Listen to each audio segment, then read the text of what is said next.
Oi, meu nome é Alex. Sejam bem-vindos a mais uma aula para Assistir Online de Astronomia.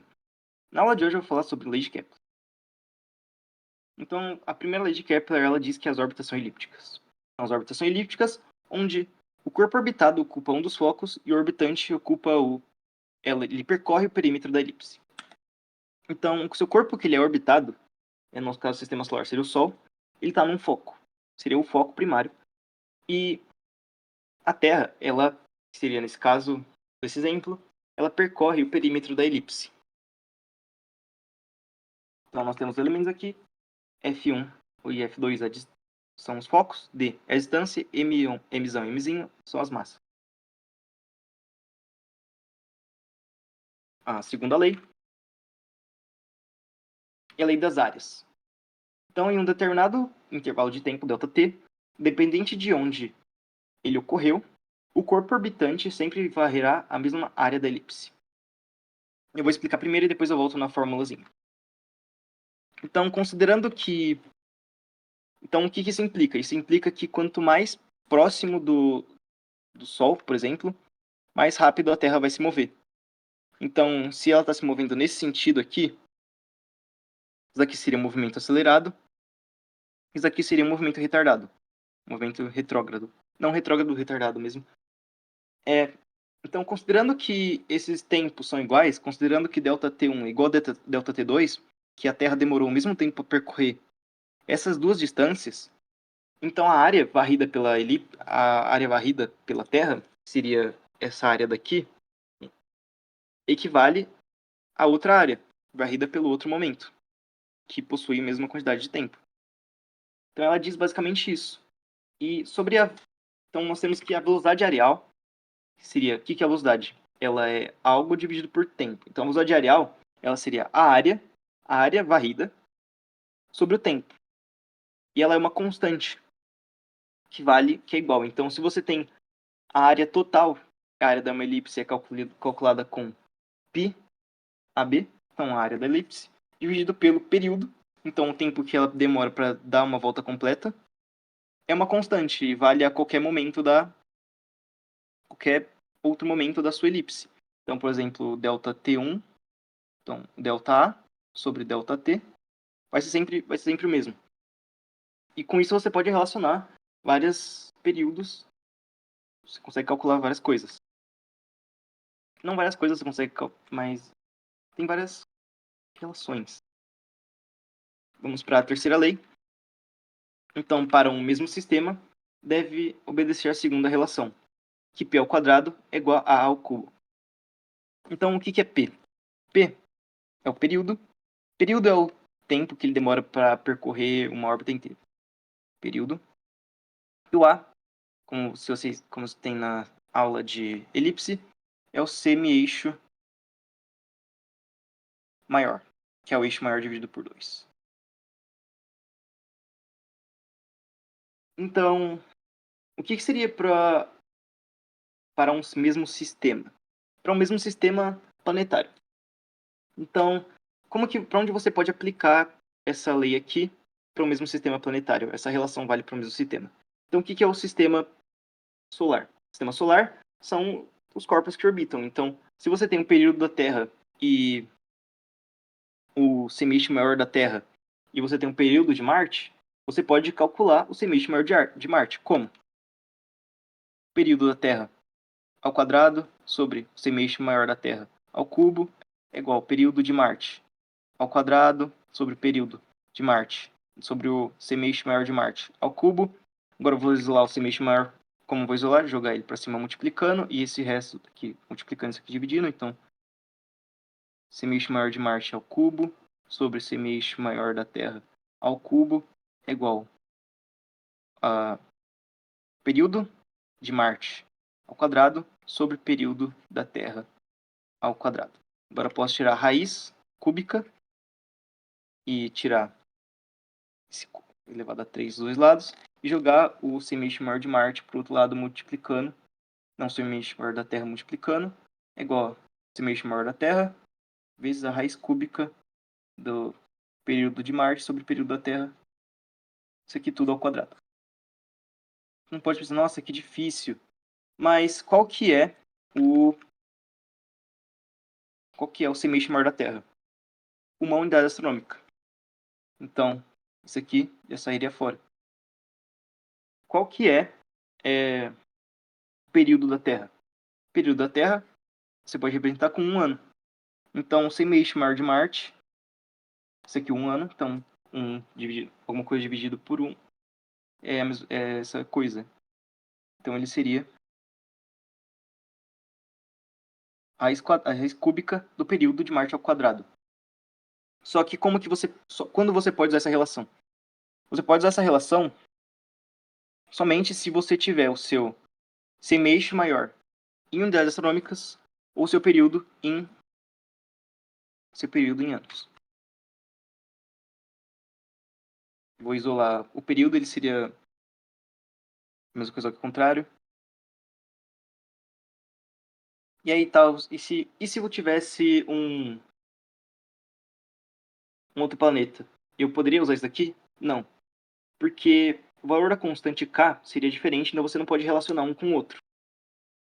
Você precisaria encontrar outro planeta, só que se nesse planeta fosse com uma estrela parecida ao Sol, com outros planetas, se essa estrela fosse parecida ao Sol, você sim poderia relacionar. Então, se o enunciado tiver escrito em um sistema planetário onde uma estrela parecida com o Sol e um planeta parecido com a Terra, calcule o semeixo maior de tal planeta. Ou um tipo de questão que pode cair seria o seguinte: tem Júpiter e a questão fala assim: a Lua Io, ela está a 2 distâncias planetárias e a Lua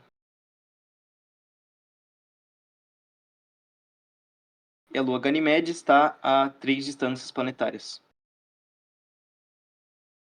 A Lua Io percorre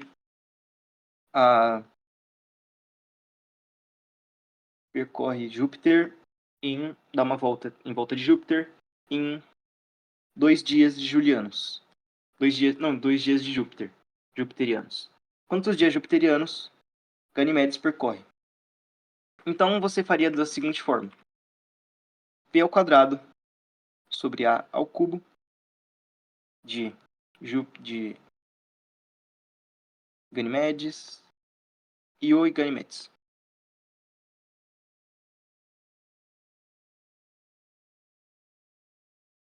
Então, P ao quadrado de Io sobre o A ao quadrado ao cubo de Io é igual a P ao quadrado de Ganymedes sobre o A ao cubo de Ganymedes.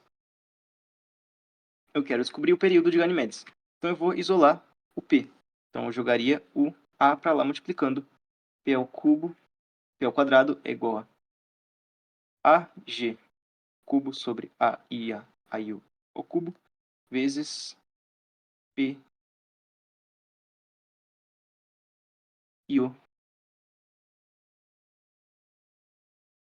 ao quadrado. E aí eu posso tirar a raiz quadrada, PG, raiz quadrada dos dois lados para poder isolar. Isso aqui sairia para fora. P I O vezes a raiz quadrada disso daqui ao cubo.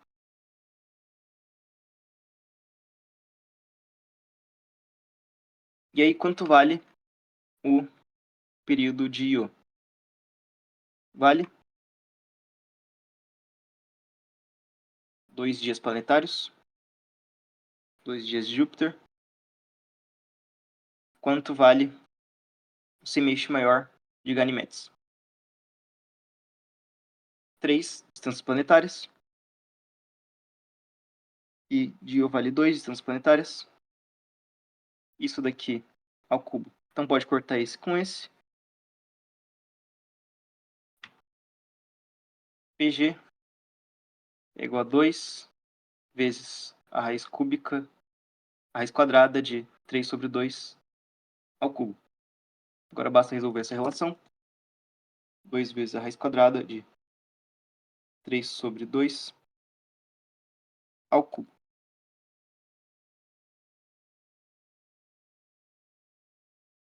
Três vírgula 67 dias jupiterianos.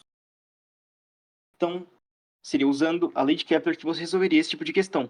Então pode perceber que ela é um pouco simples, basta você saber isolar uma incógnita, depois substituir. No começo talvez pode ser um pouco difícil até você se acostumar, mas a lei de Kepler ela é muito útil para esse tipo de questão.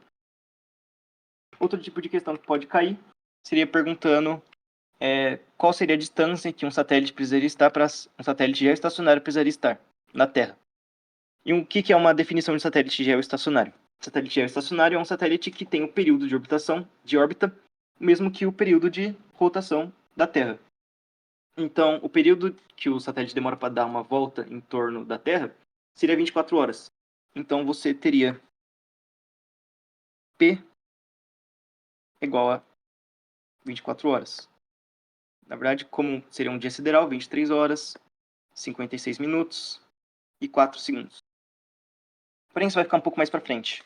Agora, vamos falar sobre o deduzir uma forma mais geral da terceira lei de Kepler.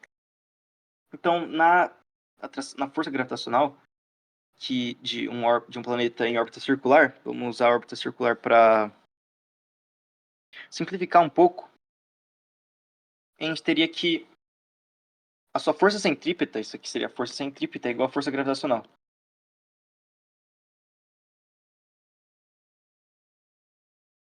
Então, a força centrípeta, ela é massa vezes aceleração centrípeta. Isso é igual a G, Mzinho, sobre R quadrado. Pode cortar isso daqui com esse.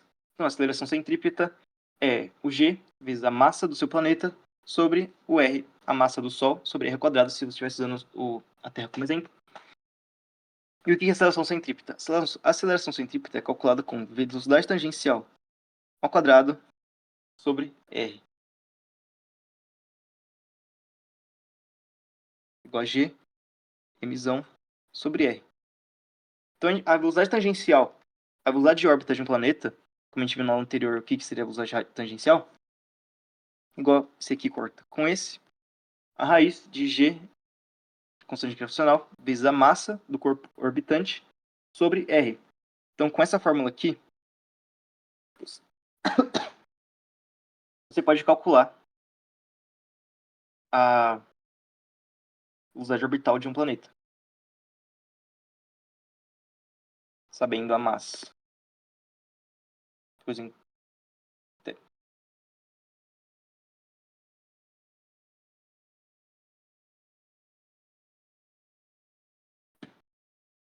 voltando aqui estaria o Sol, a velocidade que o seu corpo, aqui a massa do Sol. Então, você calcularia a velocidade dele apenas com a distância e a massa do Sol. E o que é velocidade? Velocidade também é 2πr sobre P. Não, na verdade, velocidade é a distância, ΔS, sobre ΔT. Então, para você saber a velocidade de um planeta, você poderia pegar o perímetro dele e dividir pelo período. Perímetro, 2πr, e o período é P. Isso daqui é igual a velocidade, que é raiz de Gm sobre R. Poderia elevar esse lado aqui ao quadrado para poder tirar isso aqui da raiz.